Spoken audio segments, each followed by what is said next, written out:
Peace be with you. Dear friends, welcome to Living Flame Podcast website and Facebook group. Gospel Reflections for 16th Sunday in Ordinary Time. Gospel according to Matthew chapter 13 verses 24 to 43. Here we have two beautiful parables, the parable of the wheat and the weeds and the parable of the mustard seed. Jesus is apparently speaking to the crowds again. Many are no doubt wondering, if the kingdom of heaven has arrived, why has it not triumphed more overtly and visibly? If Jesus is its herald, why is response to him not more uniformly positive? What the parable of the sower described in terms of four categories of soil with the same kind of seed in each, the parable of the wheat and the weeds speaks of in terms of two different kinds of seed sown by two different individuals, a farmer and his enemy. At the agricultural level, the story is not very realistic, though such sabotage did occasionally occur. But the meaning, of course, remains at the spiritual level. The weeds, which are called zizania, are more literally darnel, often at first indistinguishable from wheat. Just as the wheat and weeds were often superficially similar in appearance, and if sown too close to each other, were too intermingled in their root systems to be pulled up separately, so too God's people are sometimes outwardly hard to distinguish from their enemies. They can be too interconnected with them in society for anyone to try to purify the world from evil without hurting those who are good. Nevertheless, in Jesus' society, many zealots, and at times even his disciples, were often eager for precisely this to happen. Jesus warns them they must wait for the final judgment. Jesus' principle here applies in every age to the question of why God allows evil and suffering in the world. His creation can be purged of all evil only through the judgment and recreation of the universe at the end of the age, because evil resides in every person. God's delay in bringing the end of the world is thus entirely gracious, giving people more opportunity to repent. Jesus reserves an interpretation of the specific details of the passage for more private audience with his disciples.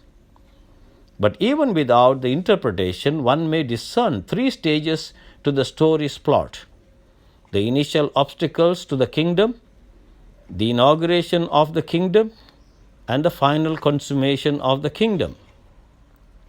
From the actions of the farmer and the fate of the wheat and the weeds, one learns that God will permit the righteous and the wicked to coexist in this age, but that he will eventually separate the wicked, judge them, and destroy them, while gathering the righteous together to be rewarded by enjoying his presence forever.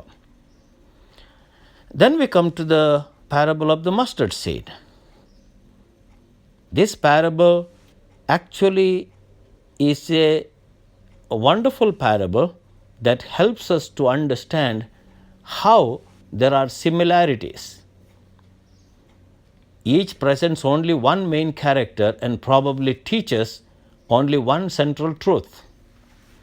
Jesus likens the kingdom to a mustard seed or lump of yeast that grows from inauspicious, seemingly insignificant beginnings to attain a greater size or have more widespread influence than many would ever have suspected. The current manifestation of God's reign within Jesus' small band of disciples seems relatively important. One day, many will be astonished about how their movement grew and impacted the world. Dear friends, this is a wonderful, great message for us on this Sunday to meditate on the parable of the wheat and the weeds and the mustard seed. The mustard seeds were the smallest seeds commonly planted in Palestinian fields. They were called garden plants. But mustard plants usually look more like large bushes than like small trees. But they can grow to 10 or 12 feet, enabling birds to roost in their branches.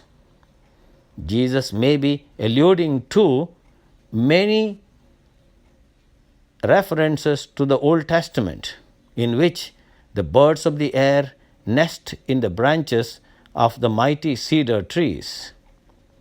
Even large mustard bushes pale in comparison with the lofty cedar. Still, Jesus may be employing deliberate irony. What may not look like much to the world will in fact fulfill all God's promises.